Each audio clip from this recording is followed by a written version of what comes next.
এখন কিস্তির জ্বালা দেশের জ্বালা রে, মইরা গেছি আমি রে, মইরা গেছি আমি। আমার মতো কত প্রবাসী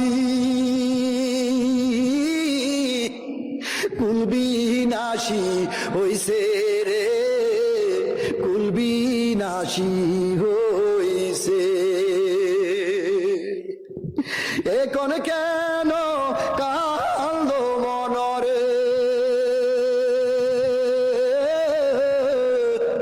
কানলে কি আর হবে রে, কানলে কি আর